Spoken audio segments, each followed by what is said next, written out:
पैसे को जमा करके रखते हैं और यही बैंक्स हमें उस पैसे पर इंटरेस्ट भी देते हैं, यानी हमें और पैसे देते हैं। तो कभी आपने सोचकर देखा है ये बैंक्स खुद के लिए कैसे पैसा कमाते हैं? आज के वीडियो में आइए समझते हैं बैंक्स का बिजनेस मॉडल क्या है।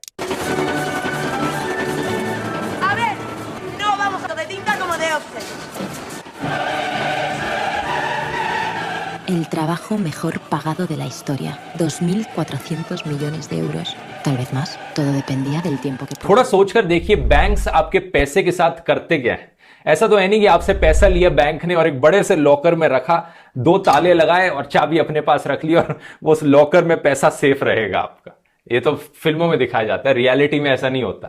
बैंक्स आपके पैसे का इस्तेमाल करते हैं दूसरों को लोन देने के लिए, और उस लोन पर वो जो इंटरेस्ट रेट चार्ज करते हैं उससे इनकी कमाई होती है। थोड़ा एक सिंप्लीफाइड एग्जांपल से समझते हैं। ये है एक बैंक, इस बैंक में एक ही कस्टमर है और वो है आप इसमें 100 रुपए डिपॉजिट करते हैं और ये बैंक आपको 4% का इंटरेस्ट रेट देता है। आजकल सेविंग्स अकाउंट में यही इंटरेस्ट रेट चल रहा है, 4% का पर ईयर का होता है ये। तो ये 100 रुपए आपके बैंक के पास आ गए। अब बैंक इस 100 रुपए को किसी दूसरे आदमी को लोन पर दे देता है। उस दूसरे आदमी को घर खरीदना है अपना, तो उसके लिए इसने लोन लिया। ये बैंक उस दूसरे आदमी से 8% का इंटरेस्ट रेट चार्ज करता है। तो ये 100 रुपए बैंक के अब उस दूसरे आदमी के पास चलेगा। अब जब वो दूसरा आदमी बैंक को 108 रुपए वापस देगा तो बैंक आपको 104 रुपए वापस देगा और यहां पर हो गया बैंक के लिए प्रॉफिट 4 रुपए का। बेसिकली इसी तरीके से काम करता है ये। लेकिन एक बड़ा ही इंपॉर्टेंट सवाल है यहां पर, तब क्या होगा जब बैंक ने 100 रुपए उस दूसरे आदमी को लोन पर दे रखे हैं, लेकिन उसकी लोन देने की डेट अभी तक वापस आई नहीं है, लेकिन आपको अर्जेंटली अपने 100 रुपए वापस निकालने।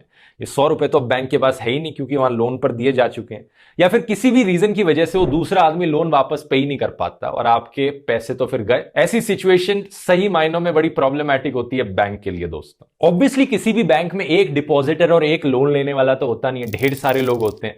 लेकिन फिर भी हर एक बैंक ज्यादातर अपने पैसे को अपने पास जमा करके नहीं रखता, बल्कि उसे लोन में दे देता है लोगों को। इसलिए आरबीआई ने एक रूल रख रखा है कि जितना भी पैसा डिपॉजिटर्स ने डिपॉजिट कराया है एक बैंक में, उसका कम से कम 4% पैसा बैंक को अपने पास कैश रिजर्व में रखना पड़ता है। इस चीज को कहा जाता है कैश रिजर्व रेशियो। और आरबीआई सारे बैंकों का बॉस होता है, तो यहां पर बॉस डिसाइड करता है कि कैश रिजर्व रेशियो कितनी होनी चाहिए। ये टाइम के साथ साथ बदलती रहती है। कुछ टाइम पहले ये 3.5% के अराउंड थी, आज के दिन ये 4% चल रही है। इसके अलावा एक और चीज होती है स्टैट्यूटरी लिक्विडिटी रेशियो।